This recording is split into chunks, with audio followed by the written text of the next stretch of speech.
Top story होगी अमन और तबाही में चंद घंटे का फासला है, और वजह कि जो अप्रैल 6 की तारीख प्रेसिडेंट ट्रंप ने दी है, उसके बाद ईरान के नॉन मिलिट्री टारगेट्स पे भी हमले किए जाएंगे, उनके एनर्जी प्लांट्स पे हमले किए जाएंगे। बिल्कुल यानी कि ईरान को तबाह बर्बाद करने का एक प्लान है, उसका आगाज़ होगा। उसमें अगर पाकिस्तानी टाइम के मुताबिक तो अभी रात के 12 बजने में सिर्फ चंद घंटे बाकी रह गए हैं, तो 6 अप्रैल शुरू हो जाएगी।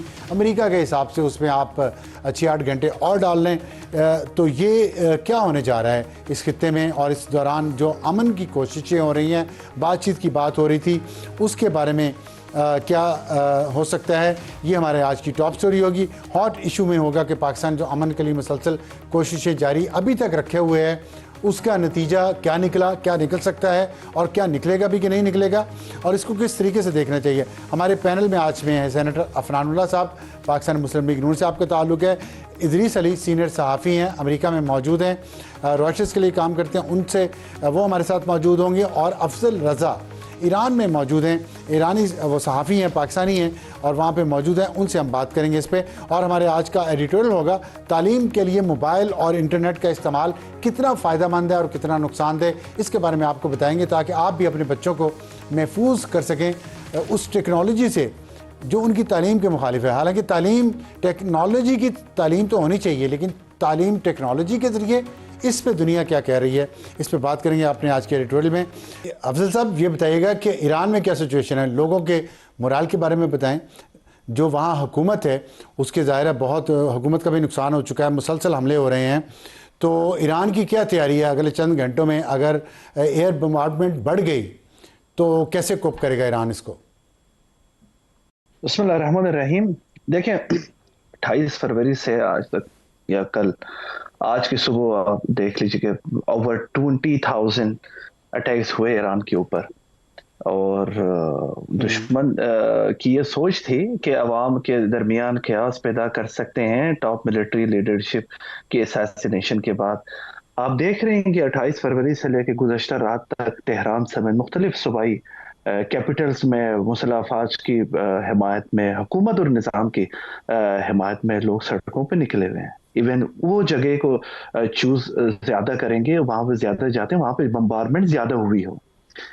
सिचुएशन अब उसी तरफ जा रही है जिस तरह अब अवाम की ये सोच है कि दुनिया, I mean the world fairs war but Iranians fair negotiation. I mean वो दोबारा वो एक्सपीरियंस नहीं हासिल करना चाहते। जो आप बात कर रहे हैं, क्या जब इतनी अच्छी आवाम है, इतनी सुलझी हुई, इतनी जज्बे वाली, इतनी मुखलिस, आप नहीं समझते कि ईरान की हुकूमत के अंदर कहीं ये सोच पाई जाती है कि इन आवाम के सहूलत के लिए, इनकी मुश्किलात कम करने के लिए हम जंगबंदी करें और आबनाए हुर्मुज़ को खोल दें, जो कि इस वक्त असल इशू बना हुआ है, ताकि बात आगे चले और सीज़ फायर हो, लोग थोड़ा आसानी में आएँ और बातचीत के ज़रिए मसाइल हल किए जाएँ?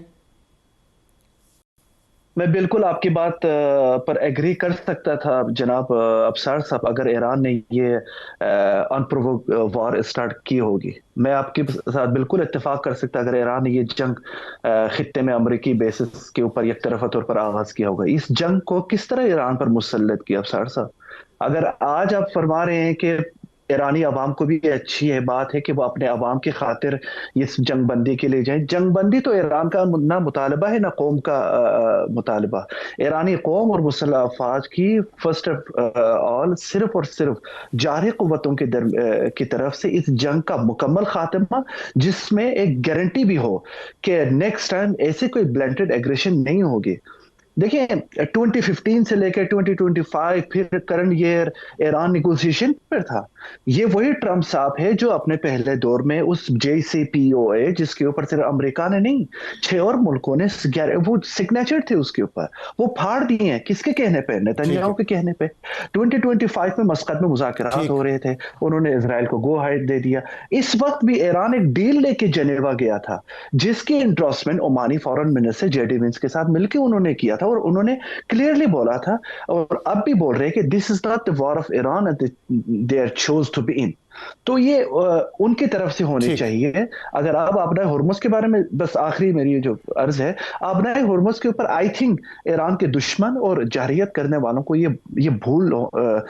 भूलना चाहिए कि वो दोबारा इसके ऊपर कोई एक्सेसिबिलिटी हो सकती है इनकी। ईरान की सॉवरेनिटी के ठीक। ऊपर है इसकी। और मुझे लगता है खित्ते के ममालिक और आलमी बरादरी को ये जो न्यू ऑर्डर है इसको अप्लाई करना पड़ेगा। फजल साहब ये बताइएगा, जो स्ट्राइक्स मजीद जाहिर है स्ट्राइक्स ही, एयर स्ट्राइक्स ही बढ़ेंगी और ग्राउंड ट्रूप्स अगर नहीं आते, कुछ अरसे बाद आते हैं, तो क्या तैयारी की है ईरान ने उन एयर स्ट्राइक्स से बचने की? क्योंकि ईरान के पास एयरफोर्स तो है नहीं है, डिफेंस सिस्टम भी उनका कहते हैं बहुत कमज़ोर है। हमला कहाँ कहाँ करेगा? इसराइल पे करेगा? क्योंकि एक एतराज़ ईरान पे ये आ रहा है कि इसराइल पे कम हमले किए हैं और गल्फ ममालिक पे ज़्यादा किए हैं। जाहिर है जब आप अपनी सरजमीन इस्तेमाल करने देंगे अफजार साहब, अमेरिकन और कुछ ममालिक के तो सो कॉल्ड अब्राहम अकॉर्ड के ऊपर साइन भी है, तो वो बड़े उछल रहे थे जंग से पहले कि सपोज अगर जंग भी हो जाए तो हमारे जो सिक्योरिटी मोर उनसे ज्यादा गारंटी है।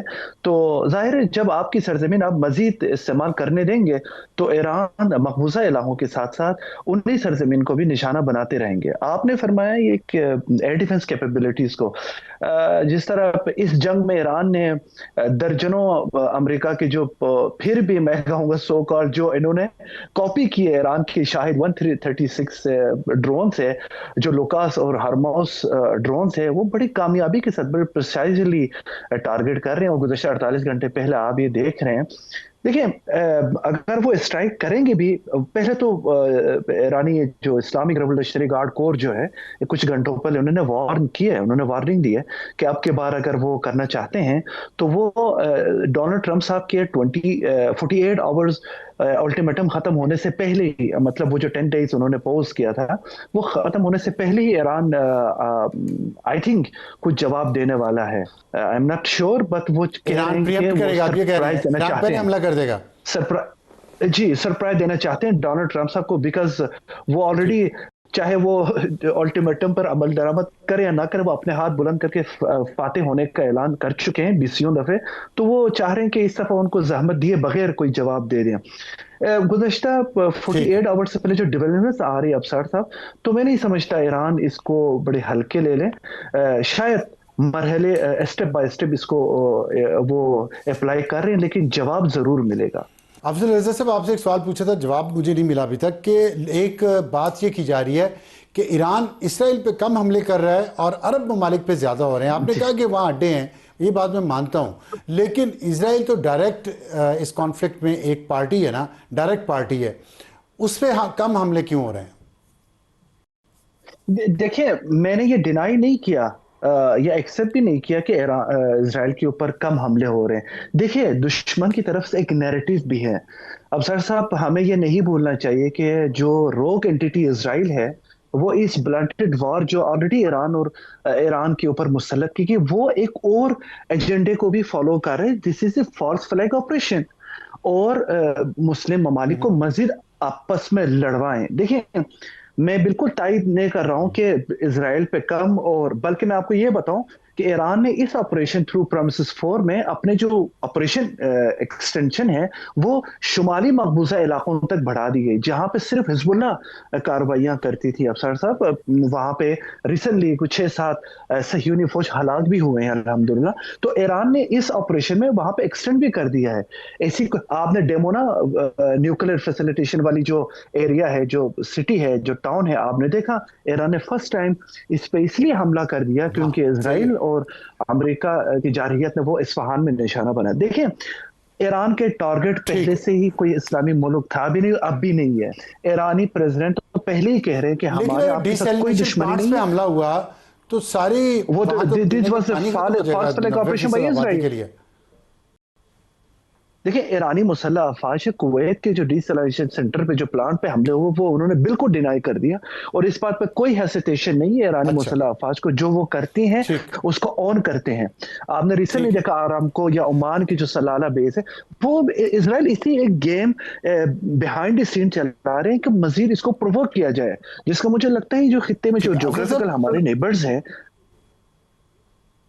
ये यस। बताइएगा कि ईरान में इंटरनेट सुना है हमने बंद है, तो कैसे कम्युनिकेशन हो रही है वहाँ ईरान के अंदर लोगों की देखिए, आपस में या इंटरनेशनली बाहर जो दुनिया से? इंटरनेट यूज होते हैं, क्योंकि जंग के दौरान दुश्मन हमेशा अपनी जो स्लीपर सेल्स है या उनके एलिमेंट्स है उनको मजीद इस्तेमाल करने के लिए इंटरनेशनल आउटगोइंग इनकमिंग कॉल्स को इस्तेमाल किया जाता था हॉस्टाइल एजेंसीज की तरफ से, और जो वेस्टर्न मैसेजिंग या जो सोशल मीडिया प्लेटफॉर्म्स है just like WhatsApp, Telegram, Instagram, तो ये ईरानी जो एक उनका सिस्टम है, हमेशा जब भी ऐसा कोई हादसा होते हैं मुल्क में, तो अवाम के जो माशरे में एक बैलेंस रखने के लिए, सिक्योर करने के लिए, वो इंटरनेशनल कम्युनिकेशन को हाल्ट किया जाता है, किसी लेवल तक सस्पेंड किया जाता है।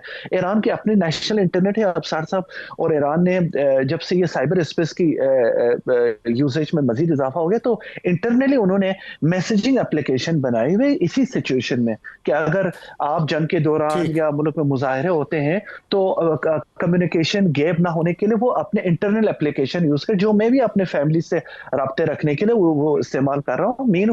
मीनवाइल जंग के ठीक। दौरान जो गवर्नमेंट एफिलिएटेड ऑर्गेनाइजेशन है या न्यूज एजेंसीज है हमारी तरह जो स्टेट ओन है, उनके लिए ये चीजों से वो मुस्तस्ना है। They have access for all from the ठीक। ठीक। Internet section.